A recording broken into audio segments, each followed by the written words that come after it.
Please do like share and subscribe. और good evening friends, आज की अपडेट कुछ इस प्रकार से। आज हम सबसे पहले शुरुआत करेंगे मालदीव से। चीन परस्त मुइज़ू के राष्ट्रपति बनने के बाद मालदीव के साथ भारत के संबंधों में लगातार गिरावट देखी गई है, लेकिन अब द्विपक्षीय रिश्तों में एक नया मोड़ आ सकता है। मालदीव के विदेश मंत्री मूसा जमीर मालदीव भारत की यात्रा पर आ रहे हैं। मुइज़ू के सरकार संभालने के बाद मालदीव के किसी वरिष्ठ नेता की ये पहली यात्रा है। बुधवार देर शाम मूसा जमीर नई दिल्ली पहुंचेंगे, जहां वो अपने भारतीय समकक्ष एस जयशंकर के साथ द्विपक्षीय वार्ता करेंगे। यह यात्रा ऐसे समय में हो रही है जब पिछले महीने ही राष्ट्रपति मुइज़ू की पार्टी ने मालदीव के संसदीय चुनाव में भारी जीत दर्ज की है। चुनाव नतीजों को मुइज़ू की चीन परस्त नीतियों के लिए समर्थन माना गया है। भारतीय विदेश मंत्रालय ने मालदीव को हिंद महासागर में एक प्रमुख पड़ोसी बताते हुए जानकारी दी है कि यात्रा के दौरान मूसा जमीर और भारत के विदेश मंत्री एस जयशंकर पारस्परिक हित के द्विपक्षीय और क्षेत्रीय मुद्दों पर चर्चा करेंगे। मालदीव के विदेश मंत्री की यात्रा से इसलिए भी संभावनाएं जाहिर की जा रही है क्योंकि तमाम रुकावटों के बावजूद मालदीव ने भारत के साथ संबंधों में एक डोर बनाए रखी है। मालदीव ने 19 से 28 फरवरी तक विशाखापट्टनम में आयोजित भारत के मेगा द्विवार्षिक बहुराष्ट्रीय नौसेना युद्ध खेल मिलन 2024 में हिस्सा लेने के लिए अपनी टुकड़ी भेजी थी। मालदीव के राष्ट्रपति पद पर बैठते ही मुइज़ू ने भारत विरोधी कारनामों को अंजाम देना शुरू कर दिया था। इसमें मालदीव के विमानों की मदद के लिए तैनात भारतीय सैन्य अधिकारियों की वापसी सबसे प्रमुख थी। मुइज़ू ने भारत को अपने सैन्य अधिकारियों को वापस ले जाने के लिए सहमत किया। उनकी जगह नागरिक कर्मियों को रखने पर दोनों के बीच सहमति बनी। भारत के बचे हुए सैन्य अधिकारियों को 10 मई तक मालदीव छोड़ देना है। इस बारे में भारत और मालदीव के बीच स्थापित उच्च स्तरीय कोर ग्रुप ने इसी महीने की शुरुआत में बैठक की थी। इसकी अगले दौर की बैठक माले में होनी है। एबीपी लाइव ने अपनी रिपोर्ट में ऑब्जर्वर रिसर्च फाउंडेशन के प्रेमसा के हवाले से बताया कि दोनों देशों को इस तरह की उच्च स्तरीय यात्राओं और संपर्क बनाए रखना चाहिए। समुद्री पड़ोसी और भारत के हिंद प्रशांत क्षेत्र में रणनीतिक साझेदार होने के नाते दोनों को एक दूसरे की जरूरत है। शाह ने कहा कि हम जानते हैं कि मालदीव चीन के साथ क्या कर रहा है, लेकिन हम उसे पूरी तरह छोड़ नहीं सकते। हमें उनके साथ सौहार्दपूर्ण संबंध रखना चाहिए, लेकिन हमें स्टैंड लेने की भी ज़रूरत है। शाह ने कहा कि हम बुनियादी ढांचे के विकास में चीन का मुकाबला नहीं कर सकते, लेकिन मालदीव को मानवीय सहायता और आपदा राहत के लिए भारत की आवश्यकता होगी। मालदीव भी ये बात जानता है कि वह केवल चीन पर निर्भर नहीं रह सकता। मालदीव को ऑस्ट्रेलिया और जापान जैसे देशों की भी ज़रूरत है, जो भारत के करीबी सहयोगी हैं। मालदीव को यह समझ जरूर होगी कि हिंद प्रशांत क्षेत्र के दूसरे छोटे देशों के साथ चीन किस तरह का रिश्ता रखता है। ऐसे में भारत के साथ संबंधों को पूरी तरह बिगाड़ना कभी नहीं चाहेगा। एवं चीन के विश्वविद्यालयों में कंपल्सरी मिलिट्री ट्रेनिंग के बारे में बात करें। चीन ने विश्वविद्यालयों और स्कूलों में सैन्य प्रशिक्षण का विस्तार करने के लिए अपने राष्ट्रीय रक्षा शिक्षा कानून में संशोधन करने का फैसला लिया है। इस संबंध में कानून का मसौदा तैयार हो चुका है, जिसे अप्रैल में नेशनल पीपुल कांग्रेस की अस्थायी समिति में पहली बार पेश किया गया। मसौदे में university, high school, middle school और यहाँ तक कि प्राथमिक विद्यालयों के छात्रों के लिए भी सैन्य प्रशिक्षण की बात कही गई है। रिपोर्ट में कहा गया कि चीन की नेशनल पीपुल कांग्रेस की स्थायी समिति ने पिछले सप्ताह कानून के संशोधनों पर चर्चा शुरू की। मई के अंत तक इस पर सार्वजनिक टिप्पणियां मांगी गई हैं। निक्केई की रिपोर्ट में कहा गया कि कई विश्वविद्यालयों ने पहले ही बूट कैंप शुरू कर दिए हैं। इन कैंपों में छात्रों को आग्नेय अस्त्रों का उपयोग और लोड करना और बख्तरबंद वाहन चलाना भी सिखाया जा सकता है। रिपोर्ट के मुताबिक ये सिर्फ इंसानों तक सीमित मामला नहीं है। चीनी राष्ट्रपति शी जिनपिंग ने एआई, रोबोटिक्स और अंतरिक्ष जैसे क्षेत्रों की ओर भी इशारा करते हुए कहा कि ये तकनीक भी चीन की सेना के आधुनिकीकरण प्रक्रिया का हिस्सा होना चाहिए। इस ट्रेनिंग की जिम्मेदारी शिक्षा मंत्रालय, कम्युनिस्ट पार्टी के केंद्रीय सैन्य आयोग सीएमसी को दी गई है, जो चीन की शीर्ष शिक्षा संस्था है। विधेयक में यह भी कहा गया है कि स्थानीय और केंद्रीय अधिकारियों छात्रों के लिए निगरानी और प्रशिक्षण को मजबूत करने का काम करेंगे। विधेयक के आलोचकों का कहना है कि सैन्य प्रशिक्षण लागू करने का सरकार का कदम युवाओं को पार्टी के प्रति वफादार रखना है, साथ ही गिरती अर्थव्यवस्था और उच्च बेरोजगारी दर से लोगों को ध्यान हटाना है। नेशनल ब्यूरो ऑफ स्टैटिस्टिक्स के मुताबिक फरवरी में 16 से 24 वर्ष की आयु के छात्रों की बेरोजगारी दर 15.3% थी। राष्ट्रपति शी जिनपिंग ने फ्रांस के राष्ट्रपति मैक्रोन, यूरोपीय आयोग के अध्यक्ष उर्सुला वॉन डेर लेन के साथ अपने हालिया बैठक में युद्ध की वैश्विक समाप्ति का आह्वान किया था। आलोचकों ने इस तथ्य को छिपाया नहीं कि चीन को युद्ध के लिए तैयार रहने की जरूरत है। सीआईए डायरेक्टर विलियम्स बर्न ने कहा है कि चीन का लक्ष्य ताइवान पर आक्रमण के लिए 2027 तक खुद को तैयार करना है। हम बात करते हैं दक्षिण चीन सागर की। दक्षिण चीन सागर में बढ़ते तनाव और ताइवान को लेकर बढ़ती चिंताओं के बीच अमेरिका हिंद प्रशांत क्षेत्र में अपनी रणनीति को नया रूप दे रहा है। अमेरिका ने जापान, ऑस्ट्रेलिया, फिलीपींस के साथ मिलकर चीन के खिलाफ एक नए क्षेत्रीय गठबंधन की रूपरेखा रखी है। इस गठबंधन को कथित तौर पर स्क्वाड या नया क्वाड नाम दिया गया है। अमेरिकी रक्षा मंत्री लॉयड ऑस्टिन ने बीते गुरुवार को हवाई में तीनों देशों के अपने समकक्षों के साथ कई बैठकें की। चारों देशों ने इसी अप्रैल में समुद्री सैन्य अभ्यास आयोजित किया और इस वर्ष के अंत में अधिक अभ्यास करने की उम्मीद है। इस क्षेत्र में अमेरिका, जापान, भारत और ऑस्ट्रेलिया के साथ क्वाड नाम से एक रणनीतिक गठबंधन पहले से मौजूद है। ऐसे में नया क्वाड बनाने का क्या मतलब है और एक क्वाड में से कितना अलग है? क्या अमेरिका ने भारत को बाहर कर दिया है? आइए समझते हैं। Carnegie Endowment for International Peace के एस्ले टेलिस ने जापानी अखबार निक्केई एशिया को बताया, पहले भारत में और फिर अमेरिका में होने वाले आगामी चुनाव के चलते पुराने क्वाड की शेड्यूलिंग में समस्या आ रही थी, जिससे कुछ कमी का एहसास हो रहा था। जॉर्ज डब्ल्यू बुश के विशेष सहायक ने कहा कि इसके बनने से क्वाड का महत्व कम नहीं होता। इसका मतलब कि चीन को चुनौती देने के लिए अमेरिका के तर्कस में कई तीर हैं। यह बहुत महत्वपूर्ण है।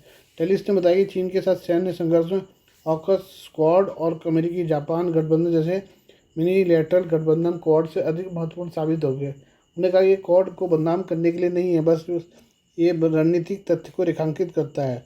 अमेरिका स्थित ऑब्जर्वर रिसर्च फाउंडेशन के कार्यकारी निदेशक ध्रुव जयशंकर ने कहा कि स्क्वाड पर ऐसे समय में सामने आया है जब बीजिंग ने दक्षिण चीन सागर में फिलीपींस के आपूर्ति जहाज़ों में कई बार पानी की बौछारों से हमला किया है।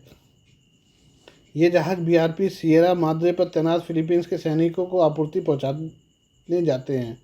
चीन इस इलाके पर अपना दावा करता है। जयशंकर ने कहा यही वजह है कि जहां चीन इस समय सबसे अधिक दबाव डाल रहा है, जो ताइवान से भी ज़्यादा है। यह वास्तव में अमेरिकी गठबंधन की परीक्षा है। चीन के विदेश मंत्रालय के प्रवक्ता ने पहले कहा था कि वाटर कैनन फायरिंग चीन की अनुमति के बिना घुसपैठ करने वाले जहाज़ों के खिलाफ प्रतिक्रिया थी। चीन ने इसे उसकी संप्रभुता का उल्लंघन बताया था। नई दिल्ली को इस साल जनवरी में क्वाड का शिखर सम्मेलन बुलाए जाने की उम्मीद थी, लेकिन अमेरिकी राष्ट्रपति के व्यस्त कार्यक्रम का हवाला देते हुए इसे टाल दिया गया। John Hopkins school of advance international studies में centre for east Asian studies के निदेशक कैंट कॉल्डर ने कहा कि स्पष्ट रूप से अमेरिका, जापान और ऑस्ट्रेलिया का त्रिकोण कई अधिक महत्वपूर्ण है, लेकिन centre for a new American security में इंडो पैसिफिक सिक्योरिटी प्रोग्राम की निदेशक लिसा कर्टसी ऐसा नहीं मानता है। उनका कहना है कि स्क्वाड को क्वाड की जगह नहीं बल्कि इसे एक पूरक के रूप में देखा जाना चाहिए। कर्टिस ने कहा कि भारत अमेरिकी इंडो पैसिफिक रणनीति का एक महत्वपूर्ण हिस्सा है। उन्होंने कहा ताइवान स्टेट या दक्षिण चीन सागर में किसी भी प्रकार का संघर्ष या संकट होने की स्थिति में भारत हिंद महासागर क्षेत्र और मलक्का जलडमरू पर नज़र रखने में महत्वपूर्ण भूमिका निभाएगा। उन्होंने कहा कि दोनों के बीच अंतर प्रतिरोध की उपस्थिति होने का है। सुरक्षा संवाद से जुड़ा नाम होने के बावजूद क्वाड सुरक्षा मुद्दों से दूर है। पिछले 3 शिखर सम्मेलनों के बाद जारी किए गए संयुक्त बयानों में इसके नेताओं ने शांति और स्थिरता का संदर्भ शामिल रहा है, लेकिन कभी भी प्रतिरोध के बारे में बात नहीं की गई। अब बात करते हैं हम भारतीय सेना की। भारतीय सेना में अग्निपथ योजना को लेकर नेपाल के गोरखा अब सकारात्मक रूप दिखाने लगे हैं। उन्हें लगता है कि रूस की भाड़े वाली फौज में भर्ती होकर मरने से ज़्यादा बेहतर अग्निवीर बनना है। भारत ने जब अग्निपथ योजना लागू की तो इसे लेकर नेपाल सरकार ने भी विरोध जताया था कि भारतीय सेना में भर्ती के लिए बेकरार रहने वाले गोरखा युवा कहाँ जाएंगे। इसे लेकर डिप्लोमेटिक स्तर पर बातचीत हुई। नेपाल के प्रधानमंत्री पुष्पकमल दहल प्रचंड पिछले साल जब भारत यात्रा पर आए थे तो उन्हें प्रधानमंत्री नरेंद्र मोदी के सामने गोरखाओं की भर्ती को लेकर मुद्दा उठाया था, लेकिन कोई समाधान नहीं निकला और नेपाल ने अग्निपथ योजना के तहत भारतीय सेना में गोरखा भेजने बंद कर दिए। अग्निपथ भर्ती योजना की वजह से नेपाल और भारत के बीच 200 साल के सैन्य संबंधों की विरासत खतरे में पड़ चुकी है। वहीं नेपाली गोरखा भर्ती के दूसरे रास्ते तलाश रहे हैं। नेपाल के विदेश मंत्री नारायण काजी श्रेष्ठा ने खुलासा किया है कि नेपाली गोरखा युवा रूस की सेना में भर्ती हो रहे हैं। यह संख्या तकरीबन 15,000 से ज़्यादा है, जिनमें से 19 गोरखा रूस यूक्रेन वॉर में मारे जा चुके हैं, जबकि 4 गोरखाओं ने भारत के प्रधानमंत्री नरेंद्र मोदी से मदद से मांगी है। हाल ही में यूक्रेन में रूसी सेना की ओर से युद्ध में हिस्सा ले रहे नेपाली गोरखाओं के परिजनों ने काठमांडू में 17 दिनों तक लगातार प्रदर्शन किया था। 5 मई को नेपाली सरकार ने भरोसा दिलाया था कि उनकी चिंताओं को नजरअंदाज नहीं किया जाएगा। परिजनों की मांग थी कि रूस की भाड़े की सेना में शामिल हुए गोरखा युवाओं को नेपाल सुरक्षित वापस लाया जाए। उनका कहना था कि रूस अच्छे पैकेज का लालच देकर नेपाली गोरखाओं को अपनी सेना में भर्ती कर रहा है, लेकिन वहां जाने पर उन्हें सीधे मोर्चे पर भेज दिया जाता है और वहां के यूक्रेनी सेना की गोलियों के शिकार हो रहे हैं। उनका कहना था कि रूस ने उनकी तरफ से लड़ने वाले जवानों को 1,67,020 रुपये प्रतिमाह सैलरी के साथ साथ रूस की नागरिकता और तमाम दूसरी सुविधाएं देने का ऐलान किया था, लेकिन अब उनके साथ वादाखिलाफी हो रही है। नेपाली गोरखाओं के परिजनों की मांग थी कि रूसी सेना में काम कर रहे नेपालियों की सुरक्षित वापसी हो, घायलों के लिए मुआवजे और उनका इलाज कराया जाए। यूक्रेनी सेना द्वारा पकड़े गए 5 नेपाली युद्धबंदियों की सुरक्षित वापसी कराई जाए। युद्ध में मारे गए नेपाली गोरखाओं के शवों को वापस मंगाया जाए और रूस सरकार ने जो वादे किए थे उन्हें पूरा करे। जिसके बाद नेपाली प्रधानमंत्री कार्यालय और विदेश मंत्री नारायण काजी श्रेष्ठा ने डिप्लोमेटिक चैनलों के माध्यम से इन चिंताओं को दूर करने की सरकार की प्रतिबद्धता पर जोर दिया। हालांकि नेपाल सरकार पहले भी ऐसा ही वादा कर चुकी है। नेपाली अधिकारियों ने माना है कि रूसी सेना में भर्ती नेपाली गोरखाओं के 200 से ज़्यादा परिवार उनके संपर्क में हैं और अब तक 19 गोरखा मारे जा चुके हैं, जबकि 5 को बंदी बना लिया गया है। काठमांडू के कोटेश्वर इलाके में स्थित लॉयल गोरखा ट्रेनिंग सेंटर 2016 से नेपाली गोरखाओं को पुलिस और फौज में भर्ती की ट्रेनिंग दे रहा है। हर इस संस्थान से कई बच्चे सिलेक्ट भी होते हैं।